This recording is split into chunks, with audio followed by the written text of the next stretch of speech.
So now we turn our attention to the girls 3,200. 26 competitors in this race. All about the ponytail in this one, Barry. Jordan Hasay, she's going to be going after a couple big records here. You see them on the screen right there. Kim Mortensen from Thousand Oaks holds both of them. And we've been talking about Jordan Hasay for 3 years now. She's one of the most distinguishable runners in California state track history with that long ponytail. And she has got a heart of a lion, and nowhere was that exhibited more than just a couple months ago in April, when she, in the mano-a-mano clash of the entire prep high school season, ran against Christina Babcock in the 3,200 meters at Arcadia. And we will be flashing back to that race momentarily.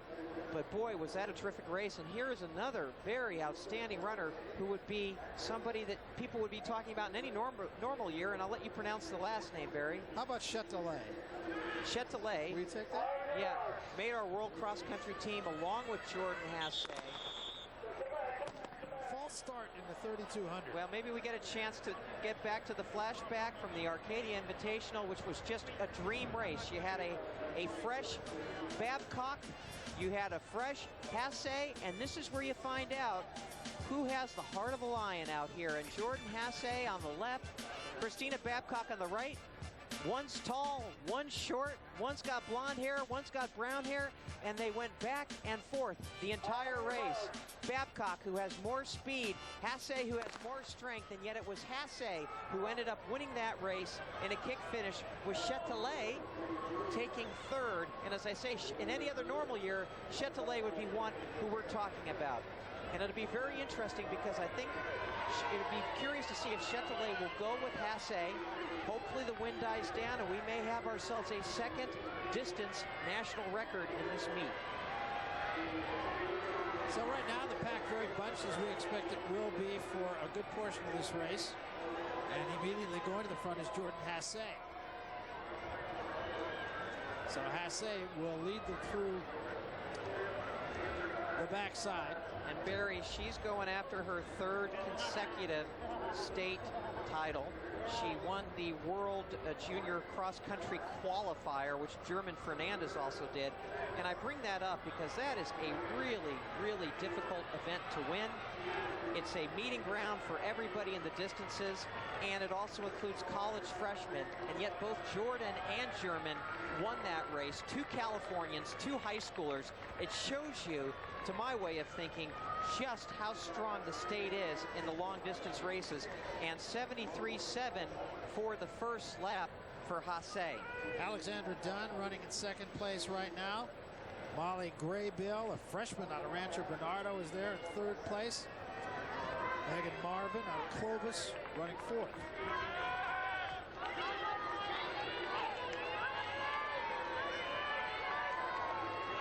But it is Hasay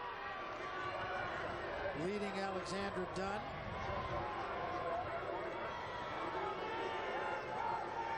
The rest of the field starting to string out a little bit. And Hasay, again, it'll be very interesting to see. Right now, the field is still attached to her.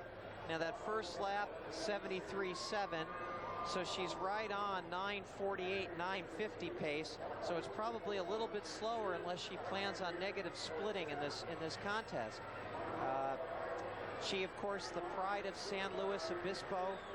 My good friend, John Hastings, a key person in that community, says how much Jordan has meant to the entire city of San Luis Obispo. And she's certainly running a different race than we're used to seeing her run, Barry. That's Chetelat, who has taken over the lead now. And that's 2:33.3. And as I said before, I don't want to minimize Chetelat. She has run 10:15 this year. That was a 79.7 pace. Chetelat has been brilliant this year, running 10:05.95, one of the fastest times in California state history. So we don't want to minimize just how good a competitor she is, Barry. Yeah, she has picked up the pace a little bit here, making them chase her. Alexandra Dunn remains up in that lead group. So does Kaylin Mahoney, the freshman out of Saugus.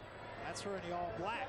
And she's just, ninth grader. Saugus broke the state record for the 4 by mile this year. And Mahoney from the Santa Clarita Storm Club came right in as a freshman at Saugus and has certainly made her mark as a 4:53 miler and then as a very good 3,200 meter runner. Just to give you some context, Barry, in the state, Hasay is the 3rd fastest runner ever over 3,200. Babcock's the 4th fastest runner ever over 3,200. And Chetelat is the 6th fastest runner ever over 3,200. And the fastest Mortensen is the national record holder. Well, there's 8 right now in the lead pack, led by Chetelat. Then it's Hasay, Alexandra Dunn, and Kaylin Mahoney in that order. And they start to separate themselves a little bit from the rest of the field. Let's take a moment, take a look at the girls' team scores as we stand right at the moment. And Mount Pleasant of San Jose with a very slight edge over Long Beach Poly. St. Elizabeth's both with a very good showing. And Barry, we are going to show you Vashti Thomas did win the triple jump. That's why Mount Pleasant has the 30 points. Those are the 3 historic triple for Vashti Thomas. We will show that triple jump momentarily, but that is why they have the 30 points. Long Beach Poly, let's not forget, they are the prohibitive favorites by a long shot to win the 4x400 meter relay. So they should absolutely be win another state title for Don Norford. And now the top 3 have kind of taken over things here and separated from the rest of them as Kaylin Mahoney has fallen off the lead pack. And it is Laurynne Chetelat, and then Hasay, and in 3rd place Alexandra Dunn of San Clemente. And the